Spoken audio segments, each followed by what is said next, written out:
زیادہ انسان خوشی کے لیے ترس رہا ہے، سب کچھ ہوتے ہوئے بھی انسان کے پاس خوشی نہیں ہے۔ اب غلطی کہاں پر ہوئی؟ انسان نے جس چیز میں خوشی تلاش کرنا شروع کی اور جس چیز کو خوشی کے حاصل کا ذریعہ سمجھا، وہ در حقیقت انسان کی غلط سوچ تھی، غلط فکر تھی۔ اب آج میں آپ کو قرآن و حدیث کی روشنی میں یہ سمجھاؤں گا کہ کچھ نہ ہو آپ کے پاس تب بھی آپ خوش کیسے رہ سکتے ہیں، اور بہت کچھ آپ کے پاس ہو تب بھی آپ خوش کیسے رہ سکتے ہیں، نقصان ہو جائے تب بھی خوش کیسے رہ سکتے ہیں، اور اللہ نواز دے تب بھی آپ کیسے خوش رہ سکتے ہیں۔ اللہ عز و جل اور اس کے پیارے حبیب صلی اللہ علیہ وسلم نے ہمیں اس کے سلسلے میں کیا قانون عطا فرمایا۔ تو پہلی چیز آپ ذہن کے اندر رکھیں کہ انسان کے پاس دنیا کی ساری چیزیں موجود ہوں، لیکن اگر اس کی فطرت میں چند چیزیں ہوں وہ خوش نہیں رہ سکتا۔ اس میں سے پہلی چیز ہے نیگیٹو تھنکنگ، نیگیٹو تھاٹ۔ اگر کسی انسان کی پوزیشن یہ ہے کہ وہ بدگمانی کا شکار ہو جائے اور اس کے اندر بدگمانی کی بیماری پیدا ہو جائے، تو سب کچھ ہوتے ہوئے بھی اس کی زندگی میں سکون نہیں رہے گا۔ میں اس کو ایگزامپل کے ذریعے سمجھاتا ہوں۔ ایک انسان صبح گھر سے نکلا، بائی واک نکلا، اب ایک گاڑی تیز رفتار آ رہی تھی اور وہ بندہ اس کی چپیٹ میں آ جاتا، لیکن اس ڈرائیور نے اپنی گاڑی کو سنبھالا اور اس آدمی کو بچا لیا اور ٹھوکر سے وہ انسان بچ گیا۔ اب اگر نیگیٹو تھنکنگ ہے تو وہ دن بھر منہ لٹکائے بیٹھے گا، میں مر جاتا تو میرے بچوں کا کیا ہوتا، میں مر جاتا تو میری بیوی کا کیا ہوتا، میں مر جاتا تو میرے کاروبار کا کیا ہوتا۔ یہ نیگیٹو تھنکنگ ہے۔ اب یہ تھنکنگ کی وجہ سے پورا دن اس کا چہرہ اترا ہوا رہے گا، اس کے چہرے پر خوشی نہیں رہے گی۔ لیکن اگر پازیٹیو تھنکنگ ہے اور وہ یہ سوچے اللہ نے مجھے بچا لیا، میری ماں کی دعا کی وجہ سے بچا لیا ہوگا، کوئی نیکی کی وجہ سے بچا لیا، تو جس رب نے آج اتنے بڑے حادثے سے بچا لیا، مجھے امید ہے آگے بھی وہ بچا لے گا، اس کا پورا دن خوشی سے گزرتا ہوا دکھائی دے گا۔ نیگیٹو تھنکنگ انسان کی خوشی کو کھینچ لیتی ہے۔ نیگیٹو تھنکنگ انسان کی زندگی میں خوشی کو آنے نہیں دیتی اور انسان ہمیشہ غمگین نظر آتا ہے، اور یہی انسان جو آج گاڑی کی چپیٹ میں آنے سے بچ گیا، وہ انسان پھر باہر نکلنے کے لیے ڈرتا ہے، کل میں نکلوں گا پھر کوئی شراب پیا ہوا آدمی مجھ پر گاڑی چڑھا دے گا تو کیا ہوگا۔ بس یہ ساری چیزیں شروع ہو جاتی ہیں اور اس کی زندگی کے اندر کڑن شروع ہو جاتی ہے۔ اب آپ دیکھیے پازیٹیو تھنکنگ کا بینیفٹ کیا ہے۔ اگر کسی انسان کی سوچ پازیٹیو ہو جائے، مثبت ہو جائے، تو اس کا فائدہ صرف دنیا ہی میں نظر نہیں آتا، آخرت میں بھی اس کا فائدہ نظر آتا ہے۔ جیسے آپ کی طبیعت اور سوچ کیسے بدل سکتی ہے۔ اگر آپ فیلئر بھی ہیں اور کوئی اگر آپ سے کہے کیسے بیت رہی ہے، تو آپ یہ کہیں بھئی امتحان سے گزر رہا ہوں، دعا کرو اللہ مجھے کامیابی عطا فرما دے۔ یہ ہے پازیٹیو تھنکنگ۔ اس سے نہ رب ناراض ہوگا، نہ آپ کی طبیعت کے اندر وہ رہے گا، بلکہ اس پازیٹیو تھنکنگ اور سینٹنس کی وجہ سے اللہ عز و جل کی خوشی بھی حاصل ہوگی، اور پروردگار جل جلالہ اس پازیٹیو سوچ کی بنیاد پر آپ کو خوشی سے مالا مال کر دے گا۔ آئیے دوسری چیز کی طرف چلیں، لیٹ گو کرنے کی عادت، معاف کرنے کی۔ جس کسی کے اندر معاف کرنے کی عادت ہوتی ہے وہ ٹینشن میں کم رہتا ہے، وہ خوش زیادہ رہتا ہے۔ آپ کو اگر کسی سے بدلہ لینا ہے تو رات کو نیند نہیں آئے گی، پلاننگ بنائیں گے نا آپ، کیسے اس کو گرانا ہے۔ آج کل تو راتوں رات کیا کیا ہو جاتا ہے آپ لوگوں کو سب معلوم ہے۔ تو یہ سارے پلان کب چلتے ہیں؟ جب انسان جو ہے معاف کرنے کی بجائے ریونج کا جذبہ رکھتا ہے، انتقام کا۔ لیکن اگر کسی نے معاف کرنے، چھوڑو یار میں نے معاف کر دیا، تو اس کو چین کی نیند آتی ہے۔ اسے سکون کی نیند آتی ہے. کبھی انسان یہ سوچتا ہے یار میں معاف کروں گا تو پتہ نہیں یہ میری معافی کو میری بزدلی نہ سمجھے.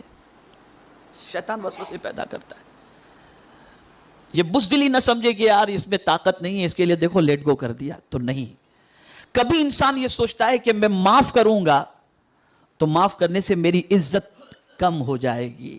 تو قربان جائیے میرے آقا صلی اللہ تعالی علیہ وسلم جو سب سے بڑے ماہر نفسیات تھے, رسول اعظم صلی اللہ علیہ وسلم ارشاد فرماتے ہیں صدقہ دینے سے مال کم نہیں ہوتا اور معاف کرنے سے عزت کم نہیں ہوتی.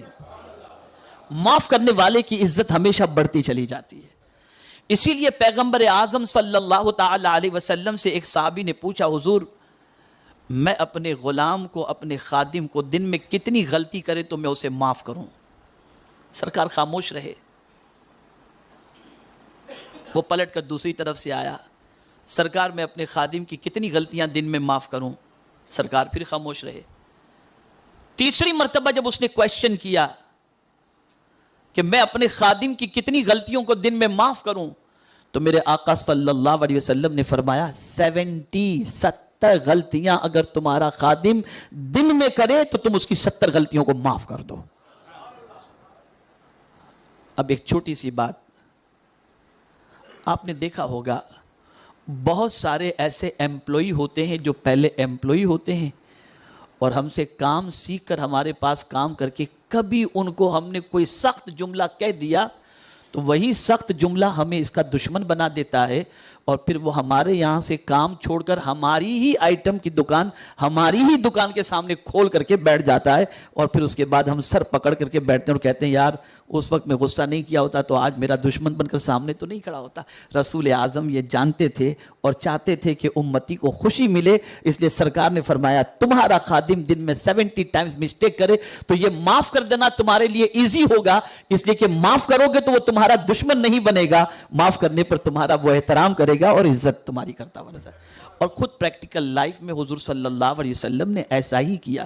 حضرت انس رضی اللہ تعالیٰ عنہ آقا کریم صلی اللہ علیہ وسلم کے خادم تھے, 10 سال حضور صلی اللہ علیہ وسلم کی خدمت میں گزارے. حضرت انس رضی اللہ تعالیٰ عنہ فرماتے ہیں کہ اس 10 سال کے پیریڈ کے اندر میں نے بے شمار غلطیاں کی, لیکن حضور صلی اللہ علیہ وسلم نے کبھی مجھے اف بھی نہیں فرمایا. چنانچہ حضرت انس حضور پر جان قربان کرنے کے لیے تیار ہو گئے. فرمائیں میرے پیارے آقا صلی اللہ تعالی علیہ وسلم کے پیارے دیوانوں, تو خوش رہنے کے لیے یہ 2 چیزیں ہوئی. اب تیسری چیز سماعت فرمائیں, جذبہ ایثار, سیکریفائس. اس وقت پوری دنیا کے اندر ٹیکنالوجی کے سلسلے میں اگر آپ دیکھیں تو ویسٹرن ورلڈ کا جواب نہیں. ماڈرن ٹیکنالوجی جتنی بھی ہے, آپ دیکھیں گے اسپیس پر قدم رکھنے کی بات, چاند پہ قدم رکھنے کی بات, اسپیس کے حوالے سے کنٹرول کی بات, یہ ساری چیزیں اگر آپ دیکھیں تو ویسٹ ورلڈ جو ہے اس وقت وہاں پر آپ کو آگے نظر آئے گا. امریکہ ہے, یورپین کنٹریز ہے, یہ سب. لیکن یہ بات میری ذہن کے اندر محفوظ کر لیجئے کہ سب سے زیادہ سوسائڈ کرنے والے اور سب سے زیادہ ڈپریشن میں اگر دنیا میں کہیں کے لوگ آپ کو نظر آئیں گے تو یہ وہیں کے لوگ آپ کو نظر آئیں گے. تو سوال یہ پیدا ہوتا ہے, طاقت ان کے پاس ہے, پیسہ ان کے پاس ہے, اقتدار ان کے پاس ہے, سب کچھ ان کے پاس ہے, لیونگ اسٹینڈرڈ ان کا ہائی ہے کہ آپ اگر امریکہ اور یورپین کنٹریز میں جائیں تو قبرستان میں جانے کے بعد بھی آپ کو ٹینشن نہیں رہے گا. آپ قبرستان دیکھیں گے تو گارڈن آپ کو نظر آئے گا. میں کبھی کبھی جاتا ہوں وہاں جانے کے بعد تو قبرستان کو دیکھیں گے تو آپ کو لگے گا جیسے گارڈن کے اندر لوگ سو رہے ہیں. لیکن سب سے زیادہ ڈپریشن کے شکار وہاں پر لوگ آپ کو نظر آئیں گے, سب سے زیادہ اپسیٹ لوگ وہاں پر آپ کو نظر آئیں گے, سب سے زیادہ پریشانی میں لوگ آپ کو وہاں نظر آئیں گے. یہ بہت اچھی طرح سے یاد رکھیے گا. بہت ساری چیزیں ہم نے ویسٹ ورلڈ کی اپنائی ہیں اور یہ چیز بھی ہم اپنا رہے ہیں ان کی, جس کی وجہ سے ہم آج پریشان ہیں. وہ کیا چیز ہے؟ سیکریفائس کی بجائے سیلفش بن جانا, خود غرضی, اپنی ہی فکر, اپنا ہی فائدہ. جب یہ کسی انسان کی زندگی کے اندر داخل ہو جائے وہ بندہ خوشی سے محروم ہو جاتا ہے. سیلفش بننے کی وجہ سے انسان کو خوشی نہیں ملتی. سیکریفائس کی وجہ سے انسان کو خوشی ملتی ہے. اسے ہمیشہ کے لیے ذہن میں محفوظ کر لو. خود بھوکے رہ کر اوروں کو کھلانے میں جو مزہ ہے وہ پیٹ بھر کر کے کھانے میں مزہ نہیں ہے. میں آپ کو ایگزامپل کے طور پہ بتاؤں, آپ کے دسترخوان پر قیمتی غذائیں موجود ہیں, آپ کے دسترخوان پر انواع و اقسام کی چیزیں موجود ہیں, اور یہ سب چیزیں آپ کے دسترخوان پر ہیں, اور بھوک بھی آپ کو شدید لگی ہے. ایسی بھوک لگی ہے کہ آپ کو بھوک کی وجہ سے یہ ساری چیزیں کھانے کا جذبہ ہو رہا ہے کہ میں جلدی سے اسے کھا لوں.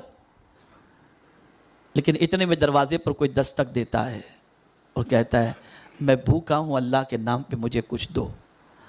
آپ نے سارا کھانا اٹھایا اور سب کچھ اٹھا کر کے اس بھوکے کو دے دیا. بھوکے نے لیا اور دیکھ کر کے خوشی کی اس کی انتہا نہ رہی, اور اس نے کھانا شروع کیا اور دعائیں دینا شروع کیا. اللہ آپ کو سلامت رکھے, آپ کی اولاد کو سلامت رکھے, آپ کے کاروبار میں برکت عطا فرمائے, آپ کی بیماریوں کو دور فرمائے. یہ دعائیں اس نے دینا آپ کو شروع کر دی. تو میں آپ کو یقین کے ساتھ کہتا ہوں جو کھا کر آپ کو سکون ملنے والا تھا وہ سکون آپ کو اتنا نہیں ملتا جو کھلا کر کے آپ کو سکون مل رہا ہے, جو کھلا کر آپ کو سکون مل رہا ہے. اس لیے کہ سیکریفائز کے اندر اللہ عز و جل نے سکون رکھا ہے. سیکریفائز میں یہ وجہ تھی. اب آئیے ایک واقعہ میں آپ کے سامنے قرآن کی روشنی میں بتاؤں. آقا کریم صلی اللہ علیہ وسلم صحابہ کے ساتھ تشریف فرما تھے. ایک مہمان آئے تو رسول اعظم صلی اللہ علیہ وسلم نے, صحابہ موجود تھے ان کے درمیان, فرمایا کہ یہ میرا مہمان ہے, کون ہے جو آج میرے مہمان کو اپنا مہمان بنا لے. تو ایک غریب صحابی کھڑے ہو گئے, اور وہ غریب صحابی کھڑے ہو کر عرض کرتے ہیں یا رسول اللہ صلی اللہ تعالی علیہ وسلم, آج آپ کے مہمان کو میں اپنا مہمان بناتا ہوں. سرکار نے اپنا مہمان ان کے حوالے کر دیا. وہ حضور صلی اللہ علیہ وسلم کے مہمان کو لے کر اپنے گھر کی طرف جا رہے تھے, اور راستے میں سوچ رہے تھے پتہ نہیں گھر میں کھانا ہوگا بھی کہ نہیں. اتنے غریب تھے, وہ اتنے غریب صحابی تھے کہ ان کو خود ڈاؤٹ تھا کہ میرے گھر میں آج چولہا جلا ہوگا کہ نہیں جلا ہوگا, لیکن بس یقین تھا چلو لے جاتا ہوں, جو بھی ہوگا حضور کے مہمان کو پیش کر دوں گا. اس نیت سے چلے. گھر کے دروازے پر دستک دی. بیوی نے پوچھا کون, اپنا نام انہوں نے بتایا, اور ساتھ میں ایک مہمان کو لے کر کے آئے یہ انہوں نے بتایا. دروازہ کھولا گیا, مہمان اور وہ صحابی گھر میں داخل ہوئے.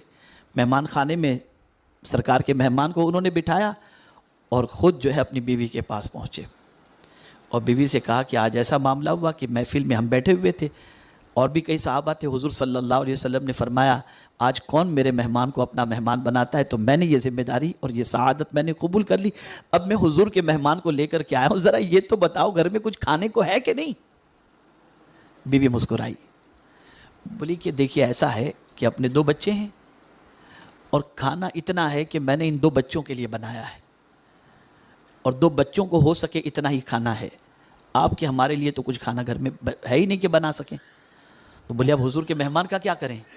کہا گھبرانے کی بات نہیں ہے, بچوں کو بہلا کر سلا دیں گے اور حضور کے مہمان کو کھانا کھلا دیں گے, حضور کے مہمان کو کھانا کھلائیں گے. اب وہ صحابی کہتے ہیں اپنی بیوی سے کہ یہاں کا دستور یہ ہے کہ مہمان تنہا کھانا نہیں کھاتا, میزبان کے ساتھ بیٹھ کر کے کھانا کھاتا ہے. اگر میں بھی کھانے میں شریک ہو گیا تو سرکار کے مہمان تو بھوکے رہ جائیں گے. کہا اس کا بھی علاج میرے پاس. کہا کیا علاج ہے. کہا علاج یہ ہے کہ کھانا جب دسترخوان پر رکھا جائے تو میں دیے کو تیز کرنے کے لیے آ جاؤں گی, لیکن یہ تیز کرنے کی بجائے دیے کو بجھا دوں گی, اندھیرا ہو جائے گا, آپ خالی منہ ہلاتے رہنا, حضور کا مہمان پیٹ بھر کر کے کھانا کھا لے گا. اب آپ اندازہ لگائیں, اس طریقے سے انہوں نے سرکار کے مہمان کو کھانا کھلایا. صبح ہوئی, رسول اعظم صلی اللہ علیہ وسلم کی بارگاہ میں وہ صحابی پہنچے, تو اللہ کو اس صحابی کی قربانی اتنی پسند آئی کہ پروردگار نے وحی الہی لے کر کے حضرت جبریل امین کو بھیج دیا, اور آیت کریمہ نازل ہوئی وَيُؤْثِرُونَ عَلَىٰ أَنفُسِهِمْ وَلَوْ كَانَ بِهِمْ خَصَاصَةٌ. اللہ اکبر. اپنی ضرورت کے باوجود بھی جن لوگوں نے اپنی ذات پر دوسرے کے لیے قربانی پیش کی, قرآن کہتا ہے کہ وہ شخص کامیاب ہے. وَمَن يُوقَ شُحَّ نَفْسِهِ فَأُولَٰئِكَ هُمُ الْمُفْلِحُونَ. ان کی شان میں آیت نازل ہوئی. تو صحابہ کامیاب اس لیے تھے اور خوش تھے کہ وہ سیلفش نہیں تھے, سیکریفائس تھے. اور آج پوری دنیا میں مسلمانوں میں وہی امریکی بیماری داخل ہو گئی کہ آدمی خود غرض ہو چکا, اتنا ہو چکا کہ بہنوں کے حق سے لے کر بیٹیوں کا حق, بھائیوں کے حق سے لے کر دنیا کے انسانوں کا حق مارتا نظر آتا ہے. اور یہی اس کی خود غرضی آج انسانوں کو تباہ کر رہی ہے اور خوشیوں سے انسان کو محروم کر رہی ہے. تو یہ بات یاد رکھیں, خوشی حاصل کرنی ہے تو سیکریفائس کا جذبہ رکھو, جذبہ ایثار. یہ تیسری چیز ہے. خوش رہنے کا تیسرا طریقہ, خود غرض بننے کی بجائے, سیلفش بننے کی بجائے سیکریفائس, آپ جو ہے وہ جذبہ اپنے اندر پیدا کرو قربانی کا. اللہ عز و جل خوشیاں عطا فرمائے گا. اب چوتھی چیز, فزیکل کانٹیکس. انسانوں سے ملنا جلنا رکھو, انسانوں سے ملنا جلنا, موبائل کے ذریعے نہیں, فزیکل, جسمانی طور پر. اس سے بھی انسان کو خوشی ملتی ہے. اب آپ کسی انسان سے 4 سال تک نہ ملے اور اس کے بعد اس کی دکان پہ جائیں, کیا بھائی مجھے آپ بھول گئے ہو کیا کوئی غلطی ہو گئی مجھ سے؟ ارے بھائی میں آپ کو ایک چیز بتاؤں, پہلے تو ایسا تھا کہ کسی بہانے انسان ملنے کے لیے چلا جاتا تھا. شادی ہے گھر کے اندر تو دعوت نامہ لے کر اس کے پاس پہنچ گیا کہ بھائی ہماری بچی کی شادی میں آنا ہے, بھائی کی شادی میں آنا ہے, بیٹے کی. اب تو یہ سسٹم بھی ختم ہو گیا, شادی کارڈ بھی موبائل پر آدمی بھیج دیتا ہے. فزیکل کانٹیکٹس جتنے بھی کم ہوں گے انسان خوشی سے اتنا ہی محروم رہے گا. اسے ذہن میں رکھیے گا, فزیکل کانٹیکٹس بہت ضروری ہیں. انسانوں سے ملنا جلنا رکھنا بہت ضروری ہے. اسی لیے حضور صلی اللہ تعالی علیہ وسلم نے ارشاد فرمایا, اپنے بھائی کو 3 دن سے زیادہ اپنے سے جدا نہ کرو, ان کو تنہا نہ چھوڑو. یعنی ایک دوسرے سے کم جدائی کا پیریڈ 3 دن ہو, اس سے زیادہ نہیں, ملتے جلتے رہا کرو. اور اسی لیے اسلام میں دن میں 5 مرتبہ جماعت کا اہتمام کیا گیا ہے, تاکہ جب تم ایک دوسرے سے ملو گے, نماز کے لیے جاؤ گے, چہرہ اترا ہوا ہوگا تو کوئی پوچھے گا بھائی طبیعت تو ٹھیک ہے, کیا بات ہے تمہارا چہرہ اترا ہوا ہے؟ موبائل پر تھوڑی نظر آئے گا کہ آپ کس ٹینشن کے اندر ہیں. تو کوئی آدمی کسی سے خیریت پوچھ بھی لیتا ہے تو اس کو خیریت پوچھنے کی وجہ سے آنسو نکلنے شروع ہو جاتے ہیں, اور پھر آدمی اپنے دل کا بوجھ اس کے سامنے ہلکا کر دیتا ہے. نتیجتاً وہ بندے کو تھوڑی سی راحت مل جاتی ہے. تو فزیکل کانٹیکٹس اسے بڑھائیے آپ, اس سے آپ کو خوشی ملے گی. اب میں ایک چھوٹی سی بات آپ کو بتاؤں. ایک آدمی عیادت کے لیے گیا, آپ کو معلوم ہے بیمار کی مزاج پرسش کا فائدہ کیا ہے؟ آقا کریم صلی اللہ تعالی علیہ وسلم نے ارشاد فرمایا کہ جو شخص وضو کر کے گھر سے کسی بیمار کی عیادت کے لیے نکلا, صبح 70,000 فرشتے اس کے لیے مغفرت کی دعا کرتے ہیں. اور وہ بندہ راستے کے اندر اس طرح سے گیا ہے جیسے جنت کے پھل چون رہا ہو.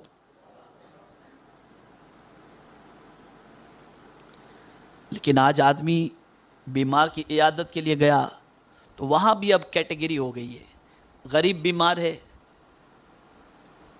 تو نہیں گئے, فون پر پوچھ لیا, ٹائم نہیں ملا, مصروفیت تھی. اور امیر اگر بیمار ہوا تو آدمی سوچتا ہے کہ نہیں جاؤں گا تو سوچے گا یار ایسے موقع پر بھی نہیں آیا, چلو ذرا چہرہ پٹی کرا کے آ جاؤ. پیورٹی نکل گئی. اللہ کے لیے, اس کے رسول کی رضا کے لیے اور حقوق انسانی کے اعتبار سے جانے کا جذبہ الا ماشاء اللہ. بلکہ میں نے تو بہت ساروں کو ایسوں کو بھی دیکھا ہے کہ اگر رات کو 2 بجے کسی کی بیماری کا فون آ جائے تو بولے یار اس کو اسی وقت بیمار ہونا تھا, میری نیند کی ستیاناز کر دی اس نے. یہ بھی کہتے ہوئے ملتے ہیں. یہ سیلفش بنا ہے.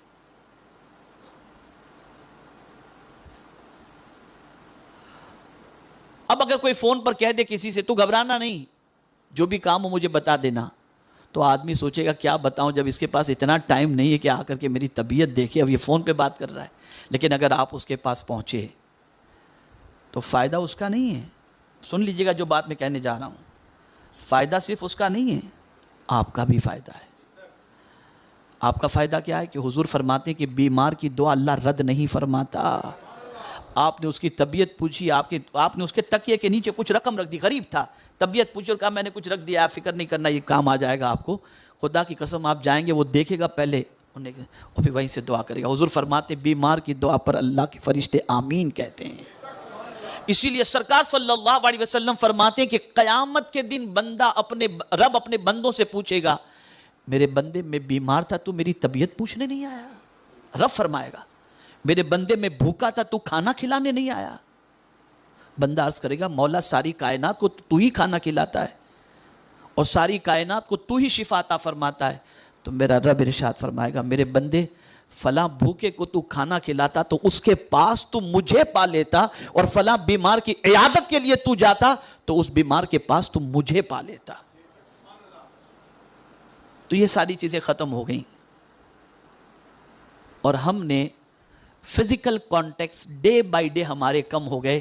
اب یہ بات فزیکل کانٹیکس کا آپ کو بتا دوں تو اسے آپ ذہن میں رکھیں کہ 1000 کام آپ موبائل کے ذریعے انٹرنیٹ کے ذریعے کر لیں، لیکن فزیکل کانٹیکس مرنے کے بعد بھی ختم نہیں ہوتے۔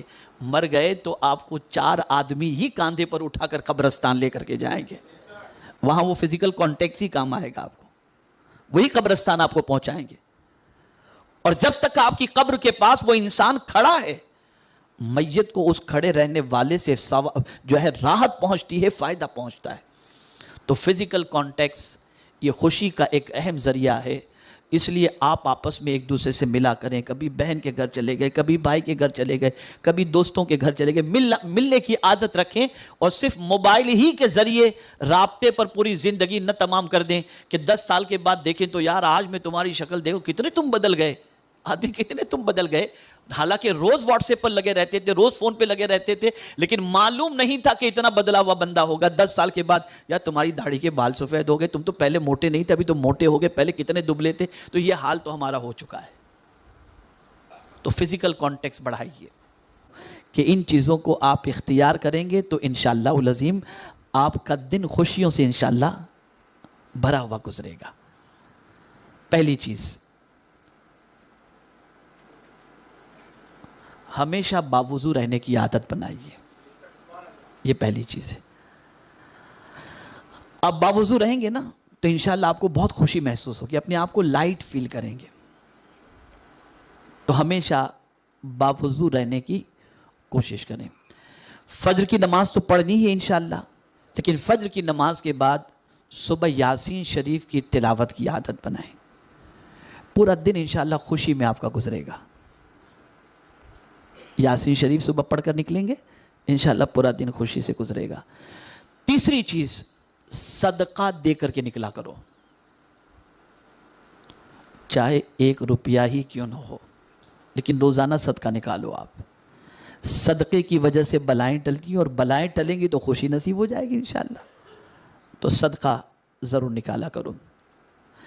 ایک خاص بات، انسان جو ہے نا ٹینشن میں ایک وجہ سے ہوتا ہے، اس کے پاس اگر سمجھ لیجئے کہ چھوٹی گاڑی ہے اور کسی کے پاس مرسیڈیز ہے، BMW ہے، اور اس قسم کی بڑی بڑی کاریں ہیں، تو آدمی جب دیکھتا ہے اس کا گھر سمجھ لیجئے کہ 700 اسکوائر فٹ کا ہے، کسی کا 1500 اسکوائر فٹ کا ہے، تو وہ دیکھتا ہے تو آدمی تھوڑا سا اپسیٹ ہو جاتا ہے، میرے پاس یہ نہیں ہے۔ تو اس کی وجہ بھی یہ کہ سائیکولوجیکل انسان کو جسے دیکھنے کا رسول اعظم نے حکم دیا، اسے نہ دیکھنے کی وجہ سے، اور جس کو نہیں دیکھنے کا حکم دیا اسے دیکھنے کی وجہ سے انسان اپسیٹ ہوتا ہے۔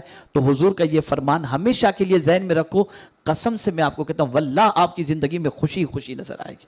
اس سرکار کے جملے کو آپ ذہن میں رکھیں۔ آقا کریم صلی اللہ علیہ وسلم فرماتے ہیں دنیاوی معاملے میں، یعنی پیسے کے اعتبار سے اور کسی اعتبار سے، دنیاوی معاملے میں سرکار فرماتے ہیں اپنے سے نیچے والے کو دیکھو، اور دینی معاملے میں اپنے سے اونچے والے کو دیکھو۔ اس لیے کہ دنیاوی معاملے کے اندر جب تم اپنے سے نیچے والے کو دیکھو گے تو تمہیں یہ محسوس ہوگا کہ تمہارے پاس تو خود کا ہے، یہ تو بیچارہ کرائے کے مکان میں رہ رہا ہے۔ تو کبھی تمہاری زبان پر شکایت نہیں ہوگی، شکر کا جذبہ پیدا ہوگا۔ یہ حدیث شریف ہمیشہ کے لیے ذہن میں رکھو، دنیاوی معاملے کے اندر اپنے سے بہتر کو مت دیکھو، اپنے سے کمتر کو دیکھو، لیکن جہاں دینی معاملہ ہو تو اپنے سے بہتر کو دیکھو.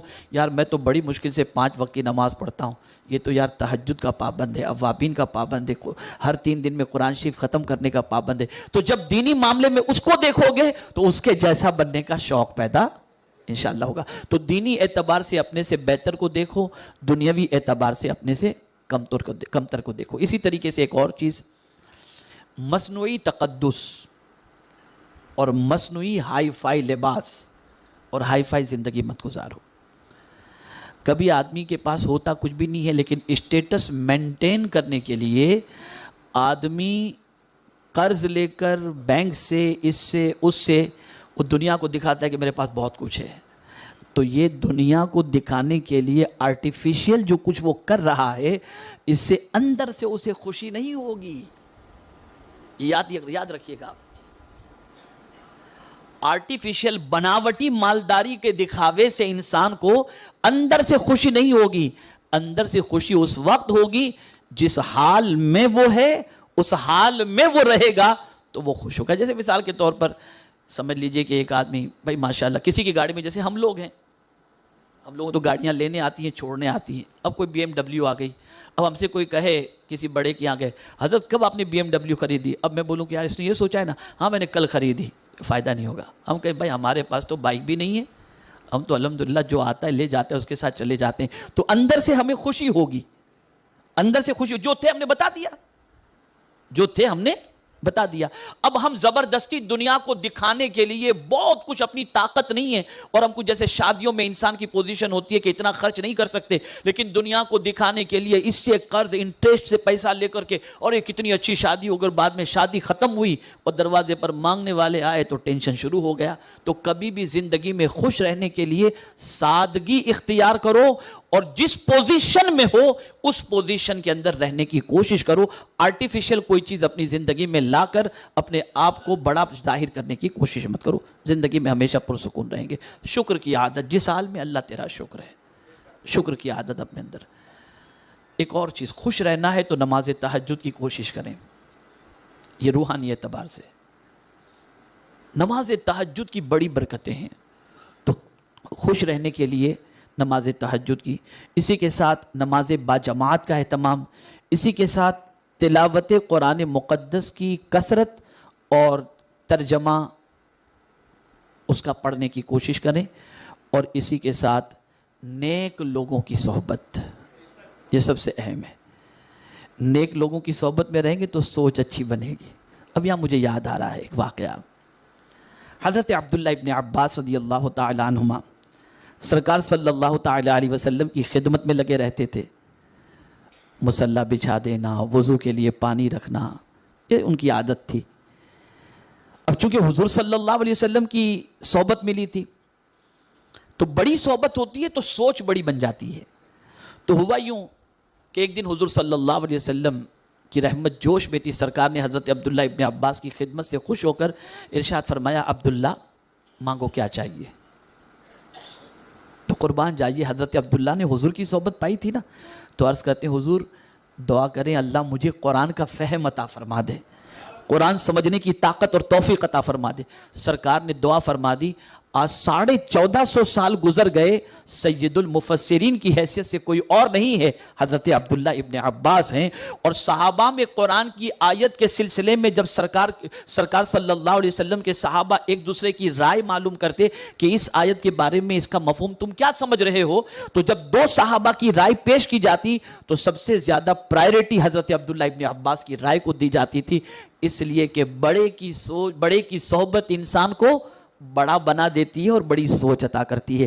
آج معاف کیجئے گا، مسلمانوں کی سوچ بڑی گھٹیا ہو گئی ہے، بڑی معذرت، اللہ ماشاءاللہ، میں سب کی بات نہیں کر رہا ہوں، سب کی بات نہیں کر رہا ہوں. میں کیا بتاؤں، بیٹھو کسی کے ساتھ تو آپ کو پتہ چلے گا کہ اس کی سوچ کا گراف کتنا گھٹیا ہے. وجہ کیا ہے؟ ہم ایسوں کی صحبت میں نہیں بیٹھتے جن کی صحبت میں بیٹھنے کے بعد ہماری سوچ بڑی بنے. تو اچھوں کی صحبت اختیار کریں.